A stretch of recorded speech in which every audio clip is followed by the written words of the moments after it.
Live from Fargo and serving you on TV, online, and on the go. This is Valley News Live at 5. One of the things we're very grateful for is the fact that there were no injuries involved. The safety of our students is of the utmost importance, and we will continue to work with Valley Bus Service to make sure that incidents like this don't happen again. A local school bus driver is facing drunk driving charges after someone reported the bus driving recklessly Monday afternoon in Fargo. Police found the bus at Shanley High School in South Fargo with about a dozen elementary kids inside. 71-year-old Bruce Tweed of West Fargo was arrested for DUI with minors on board. A field test came back showing that Tweed blew a .12. Valley News Team's crime and safety reporter Bailey Hurley talked with parents and school leaders, and she joins us live in the studio with more. Bailey. Andrea, I talked with parents whose kids were on that bus yesterday afternoon, and they say they're extremely frustrated with the whole situation. One woman tells me her daughter called her yesterday afternoon saying she needed a ride from Shanley because her bus driver had just been put in a cop car. The woman says parents received this email later that evening apologizing for any inconvenience, saying that the driver of the bus wasn't able to finish his route. The woman says it wasn't until we brought you this story first early this morning that parents finally knew the exact reason Bruce Tweed was, quote, unable to continue the route. Now, digging into Tweed's past, we found he was convicted of another DUI in 2001 in Clay County. But Valley Bus says Tweed hasn't raised any red flags in his time with the company. Now, in a statement, Valley Bus says there are background checks done on all employees, annual driving record reviews, and continuous drug and alcohol testing, adding that Tweed had just randomly been tested late last month. Andrea. All right. Thank you, Bailey. Valley Bus also says they will be reviewing their current protocols, looking for any additional ways to avoid incidents like this. We are learning new information tonight about an officer-involved shooting that we first reported to you on Sunday.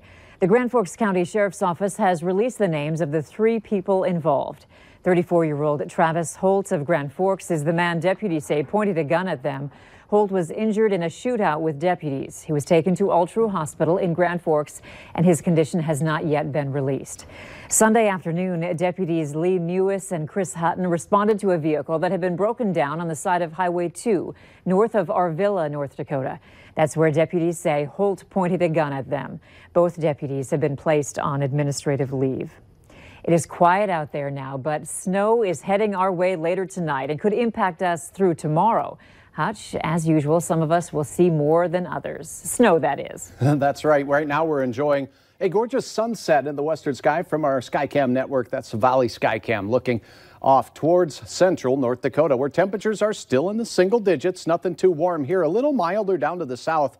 Nothing too warm. Duluth, though, at 20 degrees. Your planner for this evening shows that we'll have temperatures that'll be steady in those single digits. South winds at 5 to 15 miles per hour.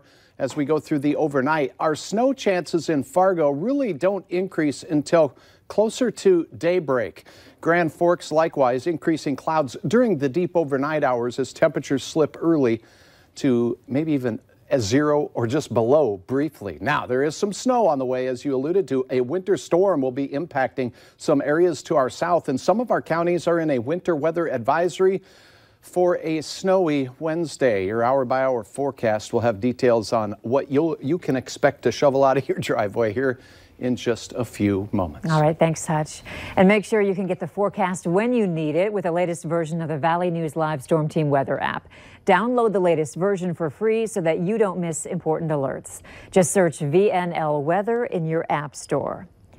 A Grand Forks man is facing 10 counts of possession of child pornography after admitting to police that he downloaded several inappropriate images containing children.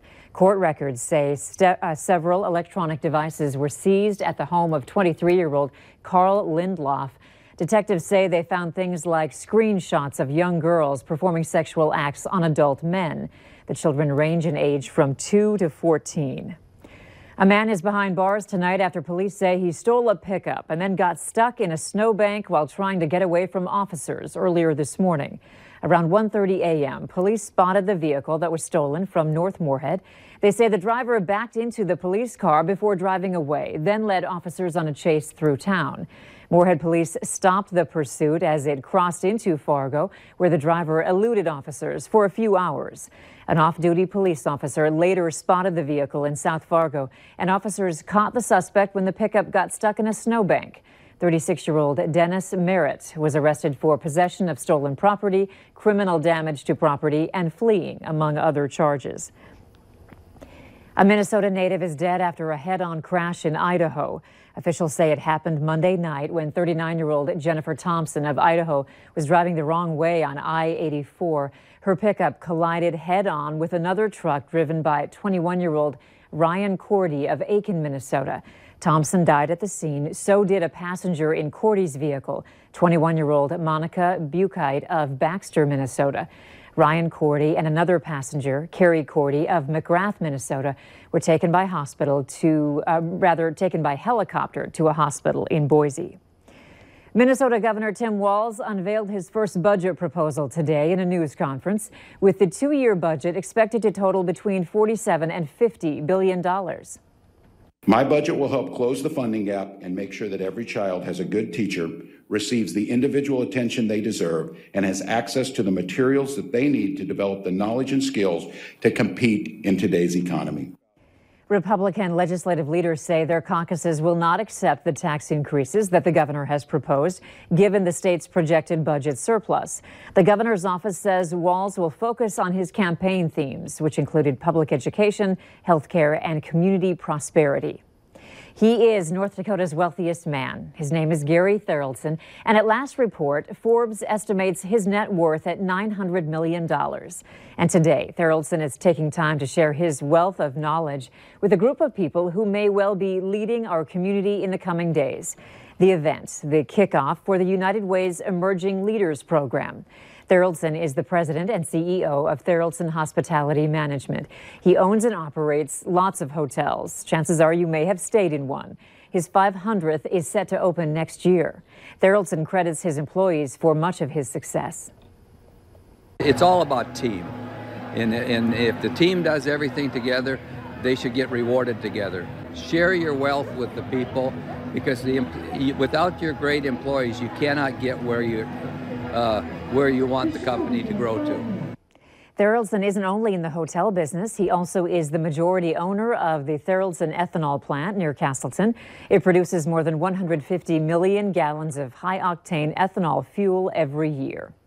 It's that time of year where the winter blues are setting in, but there are some ways to help combat those feelings that many people face during this season. Turning on the lights and opening the blinds in the morning can help you feel energized. Aromatherapy, like an essential oil diffuser, can help with relaxation.